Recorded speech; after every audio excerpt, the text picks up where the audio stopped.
Hello everyone, this is CJ Novo 992 and today we are back with another brand new video. Today's a video, I'm just happy there is a video. You know what I'm saying? But as desperate as I have been for the content, before we dive into the content, as always, a quick little shout out to the channel sponsors themselves, OneFootball. If you want a free footballing app, the link for that will be down there in the description below. Now though, it's time to get into this then, shall we? And story number one in this week's Rangers Roundup is going to be the most recent game that we just played, which was a friendly match over in Dubai, where we came away with a strong performance, winning 6-1 over Lokomotiv Tashkent. I think I nailed that. And as I just said, it was a strong performance from Rangers in this game, pretty much from the first whistle to the last. They were never hurried, they were never worried about the opposition, and no disrespect to them, they obviously came, they were a part of the friendly, they turned up, but that's pretty much all they did until the 78th minute when they grabbed their goal, when it was poor defending and poor goalkeeping from Andy Firth. And that single moment right there was honestly the only blight in a truly dominating performance from Rangers, which had a little mixture of youth players mixed with the starters, and the way that Gerrard worked at having two teams per 45 minutes I thought was pretty excellent, because it gave every single player that was over there in Dubai working their arse off a chance to show the gaffer what they had. And that leads me perfectly to something that the gaffer said at the end of the game when he was addressing it with his post-match interview on Rangers TV. This is what the gaffer had to say. It's funny football, some people grab opportunities and some people probably push themselves further away. That's what happened today. And honestly, since I've seen that interview, that's all I have been thinking about. That's what's been going around in the old noggin. So I want to fire it over to you guys.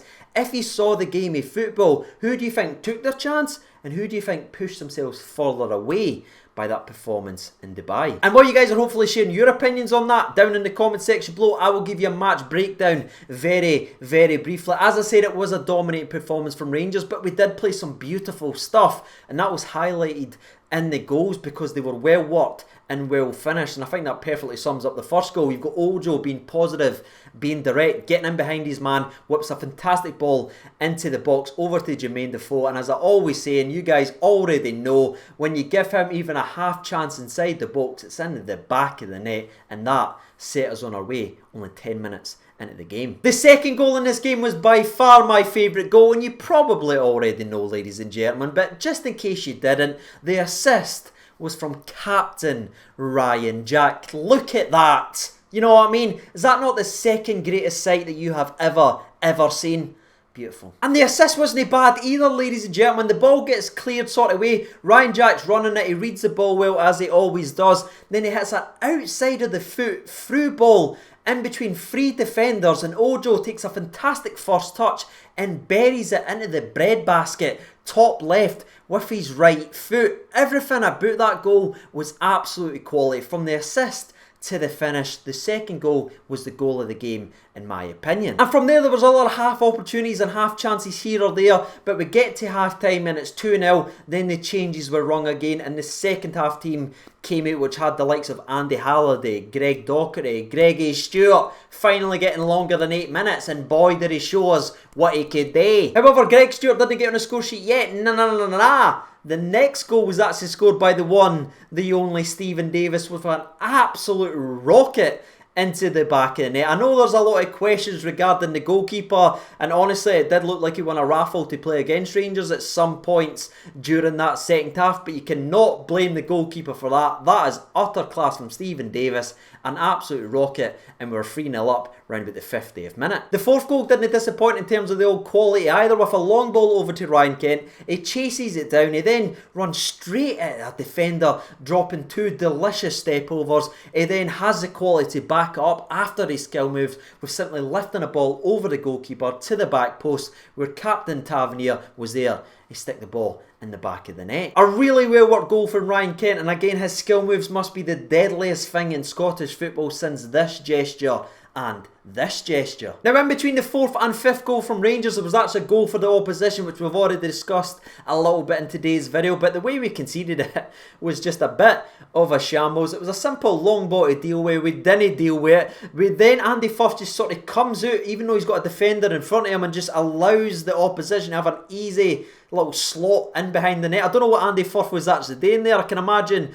he was pretty bored and it's hard to concentrate, but again, not very good goalkeeping at all for Andy Firth. but 78th minute on the clock, they grab a goal back. But a positive you can take from the horrific defending and truly awful goalkeeping is the way that we responded after conceding. We just went straight up the park, won a penalty and pulled Fuller ahead from Craig Stewart, which was again a great penalty. But I really liked his next goal as well, after Jordan Jones with the ball at his feet, committing people, running across the line. He gets his head up, he passes a fantastic little pass into Greg Stewart. He lets it go across his body and then just simply passes it into the back of the net, making it look so easy and so comfortable. And that is not the only time this season that he's subbed on and scored a brace. And I just think about his overall performance. Again, the opposition wasn't the greatest, but he was given an opportunity and he took it once again. And he's done that previously in the past that Gerrard has spoken about. So something I asked you earlier on in today's video, the people that took their opportunities, I honestly think Greg Stewart has to be one of them. I think Ojo was excellent in the game as well, leaving with a goal and an assist and being very positive every time he got the ball. So I think he may be someone that Gerrard was talking about. But the other lad who I think is definitely someone that Gerrard was talking about in a positive light has to be Patterson.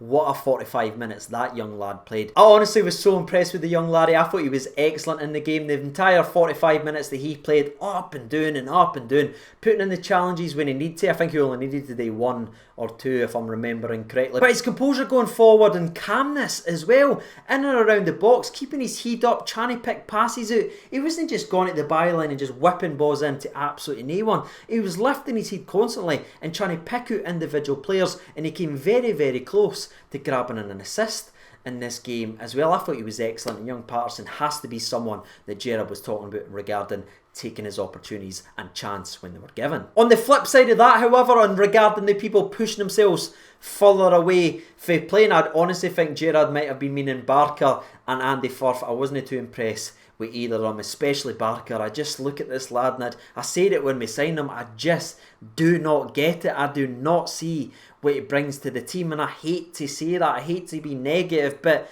I just look at him and think that was a signing for a couple of years ago. That's not a signing for the quality we have in the team now. But I hope I'm wrong, because I never ever want a guy in a Rangers shirt to fail, but he's just not impressing me, lads. How do you feel about him, and how do you feel about the overall performance from Rangers? Let me know your thoughts and opinions down there in the comment section below. While you guys are doing that, we will wrap up story number 1 and move over to story number 2. And story number 2 is the fact that Rangers are preparing to offer Borna Barisic a bumper contract with a hell of a lot more wages to keep him at the football club for as long as possible. Now, as if his incredible performances and his unbelievable form since that free kick versus St Mirren wasn't enough to justify giving him a new contract and a bumper in the old wages, the fact that Roma has been in touch regarding getting Borna Barisic in January probably is enough. Now, just in case you think this is just silly paper nonsense or a delicious clickbaity Rangers rumour, it isn't, ladies and gentlemen. In fact, it was confirmed by the gaffer when the media asked about Roma's interest in Barisic. This is what the gaffer had to say. That's true, there has been interest in Borna for a long time, even when his form wasn't in a place where it is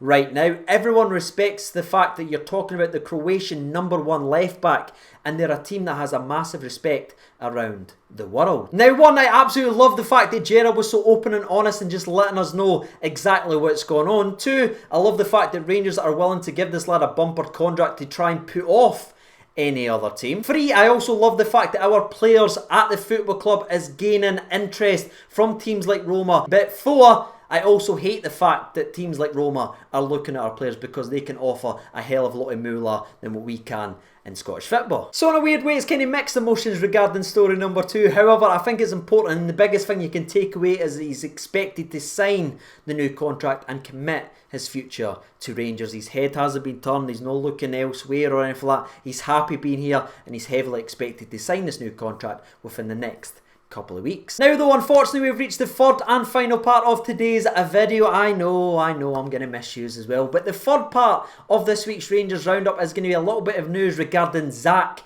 Rudden, the Zak attack himself. Not only has he returned early from Plymouth, but he is expected to sign for Partick Thistle within the next 48 hours. Now, the exact figure regarding how much he is leaving for hasn't been revealed, but what we do know is that it's minimum with a high sell-on clause, which seems to be something that Ross Wilson likes in his transfer dealings, which I've got to be honest with you, I'm absolutely delighted with, because not only did we get that with Grezda, but it looks like we're getting it with Zak Rudden as well. So if he is able to take his career to the next level, that means that Rangers will be entitled to some money in the future, and that's finally some clever transferring that we are actually doing. But again, I'm a wee bit sad that Zak Rudden is leaving. I did think that laddie had a future. 19 years old, he can score with either foot, big, tall, physical, can seem to do all, but just didn't happen at Rangers. Now he goes to Partick Thistle, and I'm going to be wishing the laddie all the best in the world. What is your thoughts and opinions on the fact that Zak Rudden is off to Partick Thistle? And with the last question of the Rangers roundup wrapped up in a neat little bow, now it's time to end today's video. So as always, I have been Siege Nova 92. Thank you so much for watching, and